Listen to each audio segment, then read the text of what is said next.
인사하시겠습니다. 사랑합니다. 미안합니다. 감사합니다. 앞뒤 좌우 보시면서. 네, 감사합니다. 내리막길의 은혜라는 말씀의 제목을 가지고 생각하면서 은혜를 나누려고 합니다. 요셉은 형통한 사람이다 이렇게 표현하고 있는데, 오늘 본문 2절, 3절에 보면 주목되는 말이 있습니다. 여호와께서 요셉과 함께 하심으로, 여호와께서 요셉과 함께 하심으로 그가 형통한 사람이 되었다. 여호와께서 그와 함께 하심을 보며, 이렇게 표현합니다.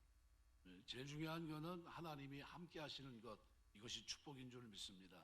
함께 할 때 하나님의 은혜가 있습니다. 사람들은 어려운 일을 경험하게 되면 낙심도 하고 절망도 하고 또 한숨 짓기도 합니다. 어떤 사람은 그 낙심이 너무 크게 되면 식사도 제대로 못하고요, 너무 힘듭니다. 그래서 키엘케골 같은 사람은 그런 얘기를 합니다. 절망이야말로 사람을 죽음에 이르게 하는 병이다 그랬어요. 절망, 이것으로부터 헤어나오는 것이 중요한데, 예수 믿는 사람에게는 소망의 은혜가 있습니다. 시편 42편 5절 보시면 시인 다윗은 자기 영혼을 향해 그렇게 말합니다. 내 영혼아, 내가 어찌하여 낙심하며 어찌하여 내 속에서 불안해하는가. 너는 하나님께 소망을 두라. 그가 나타나 도우심으로 말미암아 내가 여전히 찬송하리로다. 자기 영혼을 향해서 낙심하지 말라고, 어찌해 내 속에서 불안해하냐 라면서 말합니다. 하나님께 소망을 두라고 말합니다. 여러분, 신앙생활 하면서 하나님께 소망을 두고 사시길 주의 이름으로 축원합니다. 하나님께 소망을 두면 인생이 달라져요. 로마서 8장 말씀해 보면 24절 25절에 우리가 소망으로 구원을 얻었으며 보이는 소망이 소망이 아니니 보는 것을 누가 바라리요. 만일 우리가 보지 못하는 것을 바라면 참음으로 기다릴지니라 그랬습니다. 여러분, 이게 내리막길, 이게 되게 어려운 길입니다. 차를 타고 가면서도 내리막길은 조심스러워요. 이 브레이크가 말을 안 들면 안 되는데 하는 생각이 있습니다. 고린도서 11장에 보면 바울이 겪었던 그 인생의 내리막길이 기록되어 있습니다. 그들이 그리스도 일꾼이냐 정신없는 말을 하거니와 나는 더욱 그러하도다.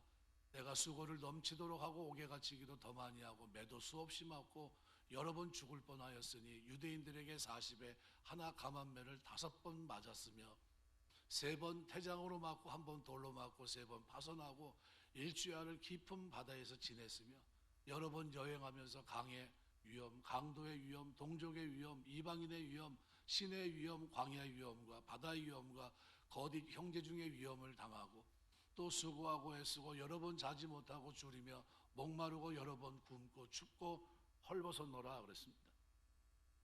사도 바울이 복음 가지고 이방인을 향해서 움직였을 때 그가 걸었던 길은 내리막길입니다. 힘들었어요. 아주 내리막길입니다. 인생이 점점점 밑으로 내려가는 실패와 좌절과 고난의 길, 이것이 내리막길입니다. 그런데 놀랍게 오늘 본문에 기록되어 있는 요셉에게도 채색 옷을 입었던 어린 시절은 평탄한 길이었지만 아버지 심부름으로 떠난 그 길은 그때서부터 내리막길입니다.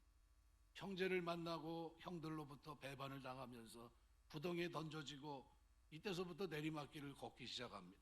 미디안 상인에게 팔려 애굽으로 팔려가게 되고 보디발의 집에, 그 집에서 주인에게 인정을 받고 살던 그가 이제는 오해를 받아 감옥에 들어가게 되고 계속 내려갑니다.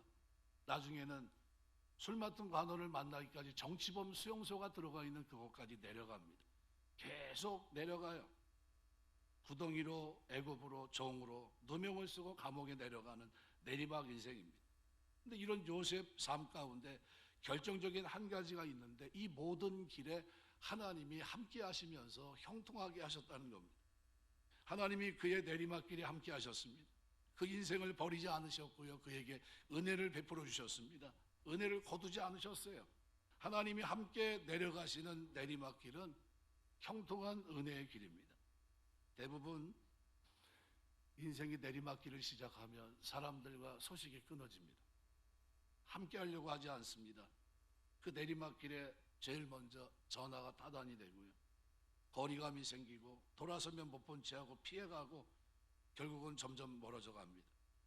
여러분, 우리가 내리막길에서 하나님께 소망을 두시길 주의 이름으로 축원합니다. 어려울 때 그때 하나님을 바라봐야 돼요. 어려울 때 더 힘들게 고단해도 그때 말씀 붙잡아야 되고요. 그때 기도하셔야 되고요. 그때 찬송할 수 있어야 돼요. 여전히 찬송할 수 있는 은혜가 여러분에게 이루어지게 되시길 주의 이름으로 축원합니다. 그래서 신앙생활은 억지로라도 해야 돼요. 로리 베리 존스라는 사람이 청바지를 입은 예수라는 책에 그런 얘기를 써놨습니다. 오리를 애지중지 키웠는데 어느 날 오리가 물에 빠져 죽었습니다. 오리가 물에 빠져 죽는 거는 이게 평범한 일이 아닙니다. 있을 수가 없는 일이죠. 수의사에게 물어봤어요. 왜 오리가 죽었냐고. 이 오리는 자기를 돌보지 않았다는 겁니다. 오리가 자기를 돌보는 일이 있어야 된다는 겁니다. 날개 밑에 방수기름이 나오는데 그 기름을 온몸에 바르는 이 일은 오리가 해야 된다는 겁니다. 근데 뭐 때문인지 오리가 그 일을 하지 않았다는 거예요. 물이 들어갔는데 깃털이 물을 빨아들이면서 돌처럼 무거워졌고 그래서 스스로 가라앉아 오리가 죽었다는 거예요. 오리가 물에 빠지지 않고 떠 있었던 것은 스스로 기름을 내고 자신의 몸에 기름을 바르기 때문이라는 겁니다. 예수 믿는 사람도 오리와 같아요. 성도인 우리가 세상 속에 제대로 살고 세상 속에 함몰되지 않기 위해서는 준비된 기름으로 자신을 감싸야 되는데 그것이 하나님의 말씀이고요. 성령의 충만함이고 그리고 내가 살아가면서 소망의 마음을 가지고 이 땅을 살아내는 겁니다. 그래서 신앙생활하면서 어떻게 됐든 이 소망의 자리에서 내려오지 말아야 돼요. 힘들어도 고단해도 말씀을 붙잡아야 됩니다. 예수님이 십자가 지고 가실 때 채찍이 맞아 등에는 피가 송골송골 쏟아나오고 말로 표현할 수 없는 고통 속에서 십자가를 내려놓을 수밖에 없었습니다. 로마 군사는 전혀 관계없는 구레네 시몬이라는 사람에게 억지로 십자가를 지고 가게 합니다. 그야말로 이 사람에게는 날벼락이었죠. 근데 나중에 그 일로 인해서 나중에는 그가 신앙을 갖게 되었고 나중 두 아들과 바울과 함께 초대교회에서는 복음을 전하는 축복을 그들이 받게 됩니다. 로마서 16장에 보면 13절에 주 안에 택하심을 입은 루포와 그의 어머니에게 문안하라. 그의 어머니는 곧 내 어머니죠. 억지로 해서 신앙생활 한다 할지라도 이것은 우리에게 유익합니다. 왜냐하면 신앙은 반드시 내 삶을 붙들기 때문이에요. 잠언 22장 6절 보면 마땅히 행할 길을 아이에게 가르치라. 그리하면 늙어도 그것을 떠나지 아니하리라. 우리 한국교회가 왜 이렇게 됐을까 이렇게 얘기할 때 어렸을 때 신앙의 자리에서 떠나는 것을 막지 않아서 그래요. 오히려 떠나라고 부채질하는 것이 부모입니다. 네. 학교 다니는 동안에 공부 학업에 전념해라.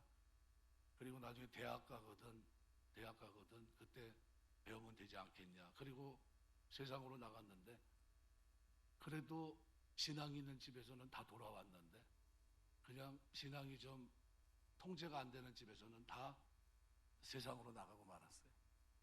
예. 목사님 아들도 장로님 아들도 권사님 아들들도 다 세상 속에 있어요. 어떻게 하지 못하고 여러분 억지로라도 믿음 생활하는데 소망을 붙잡고 신앙생활하게 되시길 주의 이름으로 축원합니다. 이 내리막길 속에서요 소망을 잃어버리면 하나님의 도우심을 경험할 수가 없어요. 내리막길에서 소망은 우리에게 있어서 기름을 바르는 것과 똑같아요. 우리 인생은 절대로 함몰돼서는 안 됩니다. 엠마오로 내려가는 시리에 빠진 두 제자가 예수님을 만납니다. 예수님은 찾아가셔서 그들을 만나주세요. 그리고 그 식어진 가슴에 불을 당기십니다. 그 부활이 믿어질 때까지 성경이 기록하고 있는 내용들을 그 가슴이 뜨거워질 때까지 알아들을 수 있게 그 마음속에 하나님이 부활에 대해서 믿어지게 했던 겁니다. 인간의 내리막길에서 그때서만 만날 수 있는 뜨거운 은혜, 이것이 주님의 은혜라는 거예요. 여러분 우리가 내리막길에서 주님의 은혜를 경험하게 되시길 주의 이름으로 축원합니다. 요나서에 보면 요나가 내려가요. 요나서 1장 3절 말씀에 보면 요나가 여호와의 얼굴을 피하려고 일어나 다시스로 도망하라여 욥바로 내려갔더니 마침 다시스로 가는 배를 만난지라 여호와의 얼굴을 피하여 그들과 함께 다시스로 가려고 뱃삭을 주고 배에 올랐다. 그리고 난 다음에 내려갑니다. 가라는 길로 가지 않고 엉뚱한 데로 내려가는데 형통한 것 같아요. 배 밑에까지 내려갔습니다. 제비 뽑고 그 다음에 물에 던져져 어떻게 됩니까? 바다 깊은 곳까지 내려가요. 뭐 했습니까? 가서 회개합니다. 회개합니다. 살려주시면 내가 니느웨에 가서 하나님 뜻대로 그 도성의 회개를 위해서 제가 외치겠습니다. 어떻게 했습니까? 하나님이 니느웨 성에 들어갈 수 있도록 하나님이 역사하세요. 점점점 내려가고 내리막길에서 은혜를 경험했던 겁니다. 여러분, 우리 인생길 속에서 내리막길, 아무도 나에게 도움을 주지 않고 소망이 없어 보이는 그때 하나님 의지하게 되시길 주의 이름으로 축원합니다. 하나님 의지하셔야 돼요. 그때 하나님께서, 소망의 하나님께서 만나주시고 건져내십니다. 요셉의 인생을 들여다보면 내리막길에 그게 가장 비참했던 것은 어느 날 자기가 입었던 채색 옷이 찢어질 때입니다. 깜짝 놀랐을 거예요. 형제들이 자신을 버렸을 때. 그때 그가 입었던 옷이 찢겨집니다. 채색 옷에서 이제는 노예가 입어야 될 이방자의 옷을 입게 되고요. 얼마나 힘들겠습니까? 그리고 내려간 길에서 인정받지 못하고 그는 죄수가 입어야 될 죄수의 옷을 입어요. 3번 갈아입습니다. 아버지 품에 있을 때는 후계자 수업을 받았는데 형들에 의해서 입게 된 노예가 입는 옷, 그리고 보디발안의 유혹을 거절한 대가로 누명을 써서 결국은 감옥에 갇히게 되면서 죄수 옷을 입게 되고요. 나중에는 꿈의 속으로 부름받고 죄수 옷을 벗어버리고 애굽 총리가 되는 세마포 옷을 입기까지는 13년의 세월이 흐릅니다. 굉장히 어려웠어요. 제일 무서운 말이 전에는 너 그러면 옷 벗긴다 이런 얘기예요. 사람이 신분을 보여주는 것이 옷인데 너 옷 벗고 싶어 라는 말은 무슨 얘기죠? 아주 무서운 얘기입니다. 가만두지 않겠다는 얘기죠. 입은 옷을 우리가 좀 좋은 옷을 입고 좀 인생을 멋있게 좀 폼나게 살아야 되겠다 싶어서 몸부림치면서 준비하고 살아가는 게 인생입니다. 법관이 되려고 어떤 사람은 평생에 공부를 해서요 55세 법관이 되신 분이 있어요. 야, 그거 참 대단하신 분이에요. 그 목표를 잃어버리지 않고 마침내 이뤘을 때 얼마나 기뻤을까요? 자기의 뜻을 이뤘으니까요. 여러분, 의사 가운 하나 입기 위해서 얼마나 많은 세월을 보냅니까? 박사 가운 입고 교수가 되려고 유학길에 오르고 얼마나 수고를 하는지 몰라요. 어떤 일을 하느냐로 그래서 옷을 가지고 사람을 또 구분하기도 합니다. 화이트 칼라냐 블루 칼라냐 직업의 귀천을 구분하기도 해요. 요셉의 인생은 채색 옷으로 시작했지만 그의 옷은 찢겨지고 노예 종들이 입는 옷으로 갈아입혔고요. 얼마 못 가서 인생 막장에서나 입을 수 있는 죄수복으로 갈아입는 인생이 됐습니다. 계속해서 내려가고 찢기고 이름도 없고 번호로 불려 살아가는 것, 죄수 인생에 그 옷을 입고 있습니다. 하나님의 은혜는 그러면 이때 멀어졌나요? 그렇지 않습니다.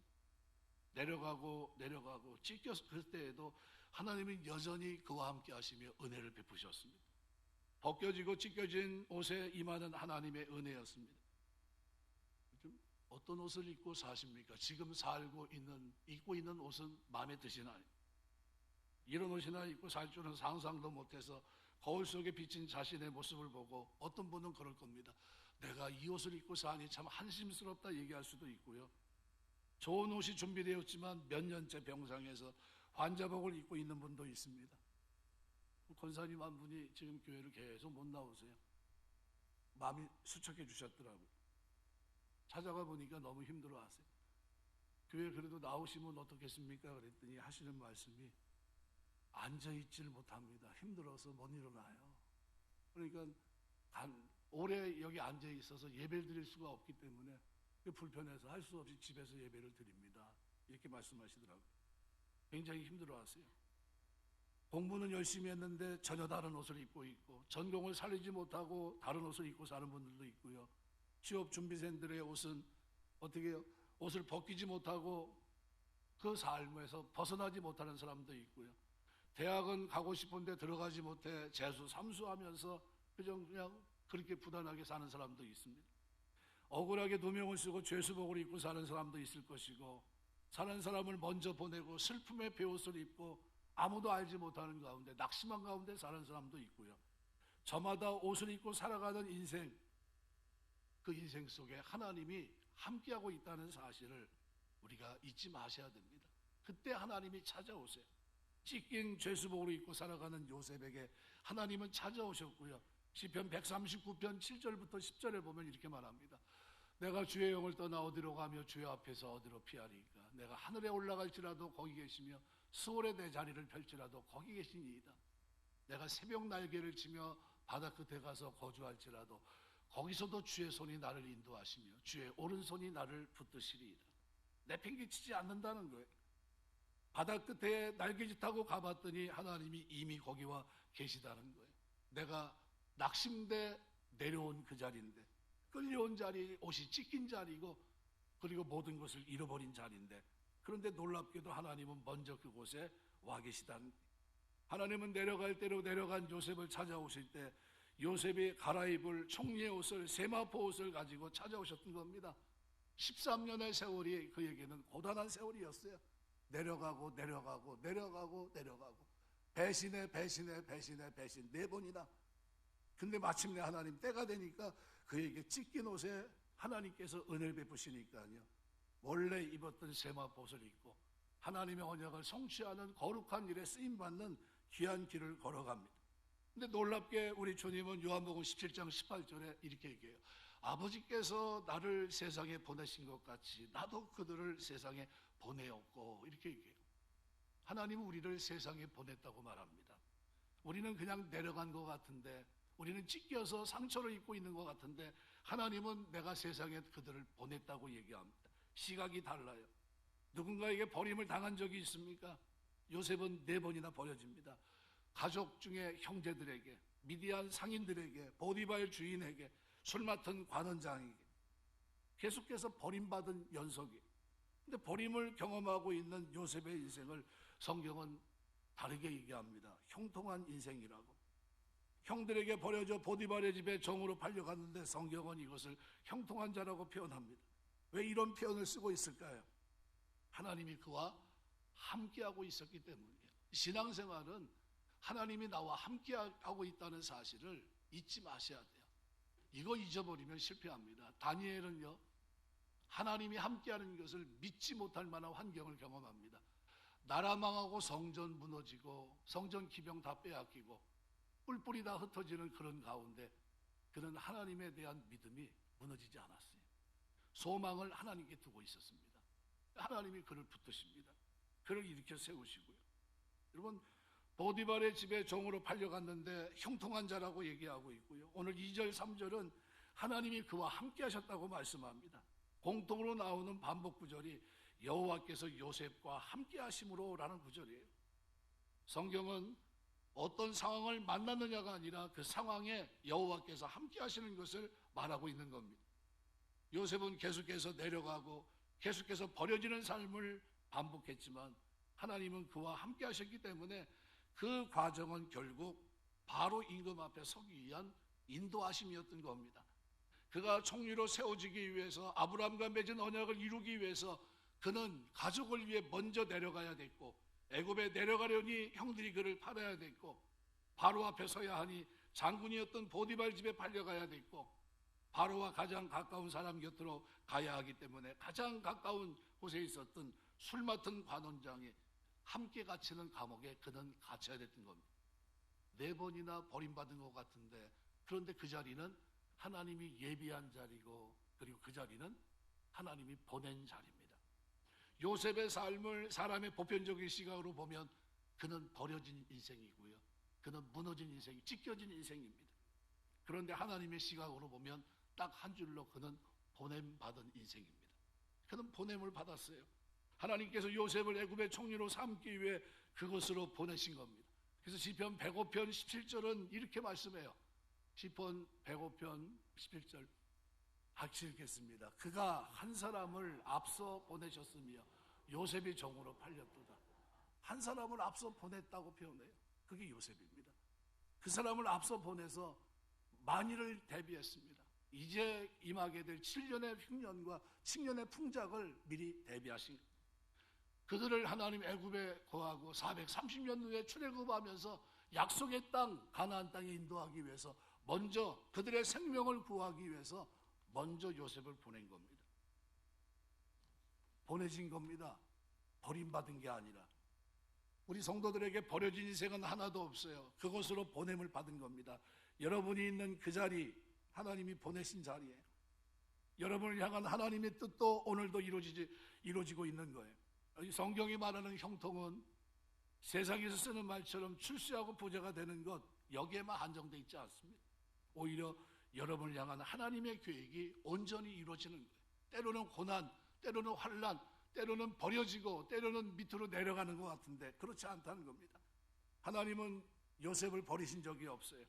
형들이 구덩이에 버릴 때서부터 하나님은 그를 버리지 않으셨습니다. 애굽에 버려질 때도 하나님 함께 하셨고요. 감옥에 버려질 때도 하나님은 그를 버리지 않으셨고요. 하나님의 일관된 생각은 내가 너를 보냈다는 겁니다. 바로 앞에 설 때까지 하나님은 그를 치밀하게 보내셨습니다. 하나님은 아무도 버리지 않으세요. 어떤 상황을 만나도 여러분을 향한 하나님의 뜻과 계획은 이루어질 겁니다. 또 종이를 구기면 종이에 적힌 내용이 구겨지는 게 아닙니다. 내용은 그대로입니다. 사람들은 종이 구기듯이 그의 인생을 구기지만 요셉이라는 인생에 써내려간 하나님의 이야기는 한 번도 구겨진 적이 없어요. 보냄받은 그대로 목적을 이룹니다. 오늘 내리막길에 임하는 은혜가, 찢긴 옷에 임하는 그 은혜가, 버림받은 인생이 보냄받은 인생으로 변화되는 은혜가 오늘 저와 여러분에게 임하게 되시길 주의 이름으로 축원합니다. 그래서 보냄을 받은 요셉은요, 그 속에서 성실합니다. 그 속에서 정직하고요, 진실하게 살아가요. 3절에 보면 이렇게 표현합니다. 3절 말씀에 보면 그의 주인이 여호와께서 그와 함께 하심을 보며 또 여호와께서 그의 범사에 형통하게 하심을 보았더라. 보며 보았더라 이렇게 얘기해요. 보디발이 비록 하나님을 믿지 않는 사람이었고 이방인입니다. 하지만 요셉으로 인해서 하나님을 인정하고 영광을 돌렸다는 것을 말씀하고 있습니다. 요셉은 비록 어려운 상황에 버림받은 상황에 놓여 있었지만 자신의 삶을 통해 하나님께 영광 돌리는 최선을 다했던 겁니다. 왜요? 그 의식 속에 소망이 있었고요, 볕단의 꿈, 별들의 꿈이 있었기 때문에 나는 하나님의 뜻을 이룰 거란 믿음이 그에게 있었던 겁니다. 하나님께서 우리를 백성으로 삼으신 것은 우리를 통해 찬양과 영광을 받기 위함입니다. 이사야 43장 21절 기록대로 이 백성은 내가 나를 위해 지었나니 나를 찬송하게 하려 함이라. 하나님은 요셉을 통해 찬송을 받기를 원하셨습니다. 성도는 살아가는 모든 곳에서 하나님의 영광을 나타내야 돼요. 기억할 것은 보디발이 성실하고 진실한 요셉의 모습을 통해 그와 함께 하신 하나님을 인정한 것처럼 세상 사람들은 하나님의 자녀인 여러분의 삶을 보면서 하나님의 살아계심을 인정하고 하나님께 영광을 돌린다는 겁니다. 그럼 어떤 자세로 이 땅을 살아야 됩니까? 보냄받은 자의 자세로 이 땅을 살게 되시길 주의 이름으로 축원합니다. 버림받은 자가 아니라 보냄받은 자예요. 여러분이 있는 그 자리, 하나님이 여러분을 보내셨습니다. 그 자리에서 정직하시고 성실하시고 그 자리에서 하나님 경외하게 되시길 주의 이름으로 축원합니다. 하나님은 마침내 때가 되면 영광 돌리세요. 마태복음 5장 16절 말씀대로 이같이 너희 빛이 사람 앞에 비추게 하여 그들로 너희 착한 행실을 보고 하늘에 계신 너희 아버지께 영광을 돌리게 하라. 우리가 이 신앙생활 하면서 하나님을 알지 못하는 사람 앞에 비춰진 오늘 우리의 모습은 어떤 모습이 돼야 됩니까? 성실하고 정직한 모습이 돼야 돼요. 아, 저 사람 다르구나, 이런 모습이 돼야 됩니다. 직장생활 하시는 분은 골로새 3장 22절 23절에 보면 이렇게 말합니다. 종들아, 모든 일에 육신의 상전들에게 순종하되 사람을 기쁘게 하는 자와 같이 눈가림만 하지 말고 오직 주를 두려워하여 성실한 마음으로 하라. 무슨 일을 하든지 마음을 다해 주께 하듯 하고 사람에게 하듯 하지 말라. 이는 왜 그러죠? 상을 하나님께 받기 때문이에요. 여러분이 신앙생활 하면서 여러분이 직장생활을 하면요, 그쪽에서 요셉처럼 성실한 사람이 돼야 돼요. 정직한 사람이 돼야 되고요, 진실한 사람이 돼야 되고요, 인정받는 사람이 돼야 되고요, 하나님 앞에 형통한 사람이 돼야 됩니다. 그러기 위해서는요, 여러분에게 보냄받은 자라는 인식이 있어야 돼요. 나는 하나님의 보냄을 받은 자다. 이곳에서 내가 하나님 자녀답게 살 거다. 이 믿음이 여러분에게 있게 되시기를 주의 이름으로 축원합니다. 베드로전서 2장 12절에 이렇게 표현해요. 너희가 이방인 중에서 행실을 선하게 가져 너희를 악행한다 비방하는 자들로 하여금 너희 선한 일을 보고 오시는 날에 하나님께 영광을 돌리게 하려 함이라.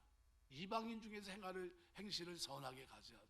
예수 믿는 사람들이 행실이 잘못되면 안 됩니다. 저 사람 예수 믿는 사람인데 왜 저 모양이야? 그러면 안 됩니다. 근데 하나님이 뭘 주셨습니까? 형통함을 주세요. 형통. 이 형통이 얼마나 큰 은혜인지 모릅니다. 이 짤레아으라는 이 형통이라는 단어는 번영, 성공, 번창, 순조로운, 다양한 이런 뜻입니다. 아브라함의 종 엘리에셀을 고향 하란으로 보내서 친족 중에 며느리를 보려고 아브라함이 종을 보냅니다. 창세기 24장의 기록인데요. 40절에 주인이 내게 이르되 내가 섬기는 여호와께서 그의 사자를 너와 함께 보내어 내게 평탄한 길을 주시리니 너는 내 족속 중 내 아버지 집에서 내 아들을 위해 아내를 택할 것이니라. 종이 가서요, 엘리에셀이 가서 그 몇 천리 되는 길을 갑니다. 가서 우물 앞에 서서 기도해요. 순종하게 해달라고. 근데 만나게 합니다. 그 집에 들어가요. 그리고 어떻게 해요? 순종하게 데리고 옵니다. 이게 뭐예요? 형통입니다. 평탄한 길, 이게 형통입니다. 가고오는 길 하나님이 함께 하셔서 지켜주시고 목적을 이루어 평탄한 길을 주셨습니다. 이것이 형통인데, 놀랍게도 형통은 하나님이 함께 해주실 때 나타나는 놀라운 축복입니다. 오늘 저와 여러분의 걷는 걸음 속에 이런 형통한 일이 일어나게 되시길 주의 이름으로 축원합니다. 이 요셉은 아버지 신부로부터 내리막길을 걸어가요. 노예로 죄수로 신분이 낮아집니다. 그렇지만 그가 어렸을 때 꿨던 볕단의 꿈, 별들의 꿈은 그대로 하나님이 함께 하시면서 이룰 수 있도록 도우십니다. 그게 언젠가는 이루어질 거란 믿음이 그에게 있었고 그는 소망을 하나님께 둡니다. 어려운 과정 속에 하나님은 언제나 함께 하셨고요. 꿈쟁이 요셉을 하나님은 그 꿈을 해석을 통해서 역사의 무대, 정확한 30세 그는 역사의 무대 총리가 될 수 있도록 이끄십니다. 그 당시에 애굽의 총리는 30세부터예요. 근데 그것을 하나님은 그 때를 준비하신 겁니다. 유다 민족이 하나님께 불순종하고 우상 숭배에 빠질 때 하나님은 그들을 징계 채찍으로 때립니다. 바벨론을 들어 유다 나라를 침공하게 했고요. 왕의 대신들, 많은 국민들이 포로로 잡혀갑니다. 성전은 파괴되고 성전에 쓰는 기물은 탈취당했고 포로 잡힌 유대인들은 바벨론 그발강가에서 눈물의 기도를 드립니다. 하나님은 그들의 죄를 용서하시고 포로 생활을 청산하시고 귀국하고 성전을 재건할 수 있도록 축복하셨는데 예레미야 서책을 통해 깨달은 다니엘이 세일의 기도를 했고요. 그때쯤 돼서 하나님은 누굴 통해서요? 다니엘을 통해서 사자굴 사건을 통해 2년 전에 다리오가 등장하기 전에 바사나라 왕이 등장하기 전에 그 일을 이루십니다. 그리고 조서를 내려요. 하나님을 섬기는, 저들이 섬기는 하나님은 살아계신 분이라고. 그리고 어떻게 합니까? 조서를 내려서 그들을 손대지 못하게 해요. 그들이 돌아가 성전을 지을 수 있게 합니다. 하나님 예비하신 거예요. 이들은 보냄받은 자들이에요. 버림받은 자들이 아니라 하나님이 때가 되니까 그들을 일으켰어요. 그리고 그들을 형통하게 하십니다. 이때 이 형통함을 기록했던 느헤미야는 느헤미야 2장 20절에 이렇게 고백합니다. 내가 그들에게 대답하이르되 하늘의 하나님이 우리를 형통하게 하시리니. 여러분이 신앙생활하면서 하늘의 하나님이 여러분을 형통케 하시는 은혜가 있게 되시길 주 이름으로 축원합니다. 그의 종들인 우리가 일어나 건축하려니와 오직 너희에게는 예루살렘에서 아무 기업도 없고 권리도 없고 기억되는 바도 없다 하였느니라. 반대하는 사람들을 다 뒤로 하고요.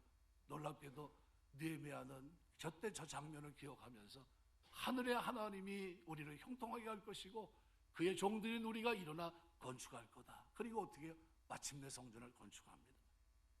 오늘 우리 마찬가지입니다. 믿는 사람도 고통과 실패가 있고 넘어지기도 합니다. 시험을 당하고 병들 때도 있고 낙심도 될 때가 있습니다.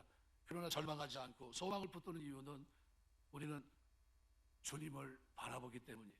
고통을 넘어 하나님의 구체적인 보호, 더 큰 은혜를 우리가 쳐다보고 있기 때문입니다. 그래서 사도 바울은 로마서 8장 28절을 통해 이렇게 얘기해요. 우리가 알거니와 하나님을 사랑하는 자 곧 그의 뜻대로 부르심을 입은 자들에게는 모든 것이 합력하여 선을 이루느니라. 옷이 찢겨진 것 같고 버림받은 것 같고 세상의 눈으로 볼 때는 소망이 하나도 없어 보이는데 그런데 하나님은 우리에게 뭐라고 얘기합니까? 내가 너희를 보냈다는 게 세상에서 버림받은 게 아니라 내가 너희를 보내 내 뜻을 이룰 것이고 너희를 통해 내가 영광을 받기 원하신다는 겁니다. 병든 것이 지내고 보니까 합력의 선을 이뤘습니다. 실패가 선을 이뤘어요. 이것이 형통이에요. 말씀을 맺겠습니다. 유명한 지휘자 가운데 토스카니니라는 분이 있는데 이 사람은 바이올린을 치는 분입니다. 원래는 관현한 관현악을 지휘하는 지휘자가 아니에요. 이 사람은 선천적으로 시력이 나빠서 악보를 보며 연주를 할 수가 없었습니다. 자기가 연주할 악보뿐만 아니라 자기와 함께 연주하는 사람들의 모든 악보를 다 외워야 됩니다. 왜요? 그래야 실수를 하지 않으니까요. 자기 눈의 한계를 알고 있으니까 그 리듬을 전체를 다 감을 갖고 있습니다. 어느 날 비가 많이 와 연습 시간에 지휘자가 나오지 못합니다. 지휘자 없이 연습이 불가능한 모두가 어떻게 해야 될까 그러는데, 그때 한 단어 중에 이 토스카니를 알고 있는 사람이, 저 사람은 우리 모든 악보를 다 통째로 외우고 있는 사람이라고, 저 사람을 지휘하게 하면 우리가 연습이 될 거라고. 그래서 연습을 합니다. 그런데 얼마나 지휘를 잘하든지 그만 그 악단의 지휘자가 토스카니니가 됩니다. 한때는 눈이 어두워 고생했고 그것 때문에 나는 왜 이 모양이냐 하면서 늘 한탄했지만, 악보를 외우는데 힘들고 고단하고 누구보다 더 많은 세월을, 그런 시간을 보냈지만 그 어려움이 도리어 마치 자기 인생을 확 바꿔놨어요. 그것이 복이 됐습니다.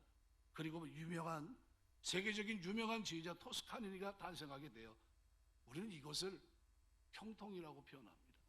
때로는 보냄받은 것이 아니라 버림받은 느낌을 받고, 나는 왜 이렇게 힘들고 고단한 생애를 살고 있는가, 나는 왜 이렇게 남들보다 더 많은 몇 배 노력을 하고 있는가 이해가 되지 않죠. 그런데 세월이 지나고 나면 하나님은 내가 너를 그 자리에 보냈고 너를 통해 영광을 받기 위해서였다고 말씀합니다. 욥기서 8장 5절 6절은 이렇게 표현합니다. 내가 만일 하나님을 찾으며 전능하신 이에게 간구하고 또 청결하고 정직하면 반드시 너를 돌보시고 내 의로운 조서를 평안하게 하실 것이다. 오늘 우리가 신앙생활하면서 반드시 너를 돌보시고 저 장면을 잊지 않게 되시길 주의 이름으로 축원합니다. 하나님이 오늘 우리를 돌보고 계십니다. 그 하나님이 우리를 형통하게 하세요. 그 하나님이 우리와 함께 하십니다. 시편 1편 1절부터 3절에 이렇게 말씀합니다. 복 있는 사람은 악인의 꾀를 따르지 아니하며 죄인의 길에 서지 않고 오만한 자들의 자리에 앉지 않고 오직 여호와의 율법을 즐거워할 그 율법을 주야로 묵상하는도다. 그는 시냇가에 심은 나무가 철을 따라 열매를 맺으며 그 잎사귀가 마르지 아니한 같으니 그가 하는 모든 일이 다 형통하리로다. 때로는 뭐가 제일 힘듭니까? 악인의 길, 악인의 꾀, 죄인의 길, 오만한 자의 자리, 이거는 이 세상에서 누구든지 앉고 싶은 자리예요. 쓰고 싶은 곳이고 가고 싶은 길이고요. 그렇게 살고 싶어요. 왜요? 쉽게 모든 게 다 이루어지는데. 그런데 그런 걸 다 내려놓고 사는 건요, 버림받은 것 같아요. 나만 왜 정직하지? 나만 왜 진실하지? 왜 나만 성실하게 살아야 되지? 세상 사람들은 저렇게 사는데. 그런데 놀랍게도 내가 그 꾀와 길과 자리를 버리고 하나님 말씀대로 율법대로 살려고 내 몸을 봉정시키며 그 말씀을 주야로 묵상하며 하가할 때 하나님은 내 삶을 형통하게 하십니다. 나를 붙드세요. 나를 세워주시고 나를 통해 영광을 받으시고요, 바로 내 걷는 걸음 속에 찢어진 것 같고 버려진 것 같은 내 인생을, 아니다, 내가 너를 그 자리에 보냈고 내가 너를 통해 영광을 받으려고 내가 너를 그곳에 보냈다는 거예요. 오늘 우리 신앙생활 하면서 여러분이 있는 그 자리가 하나님이 보냄받은 자리로 기억하시고요, 그 자리에서 믿음을 지키시고 성실하게 말씀을 붙잡고 거룩하게 사시길 주의 이름으로 축원합니다. 오늘 요셉이 그 자리에 서 있었습니다. 형들에게 버림받고 주인에게 버림받고 믿는 사람에게 버림받고 찢겨진 그 자리였습니다. 세상의 시각은 그는 소망이 없다고 얘기했지만, 그렇지만 하나님께 소망을 두고 의의 길, 거룩한 길을 추구하며 하나님 앞에 뜻을 정하고 살아갔던 이 요셉에게 하나님은 마침내 너는 버림받은 자가 아니라 내가 먼저 보낸 사람이야. 나는 너를 통해 영광을 받을 것이고 너는 아브라함의 언약을 이룰 거야 하면서 그를 높이 세우십니다. 그리고 역사 속에서 애굽에서의 430년을 그를 통해서 고센 땅에서 어떻게 풍족하게 200만이 되는 엄청난 사람들이 나올 수 있도록 하나님은 그들을 축복하셨고요. 그리고 그 일을 이루는 엄청난 형통한 일에 요셉은 결정적으로 쓰임받은 축복의 사람입니다. 우리가 이 땅을 살아가면서 여러분의 삶이 때로는 고단할 수 있지만요, 그 자리가 하나님이 나를 보낸 자리라 생각하시고요, 그 자리에서 하나님이 나와 함께 하심으로 형통하게 하시는 은혜가 여러분의 입술의 고백이 아니라 여러분을 보고 있는 사람들의 입에서 고백될 수 있는 그런 형통함이 여러분의 있게 되시기를 주의 이름으로 축원합니다. 기도하겠습니다.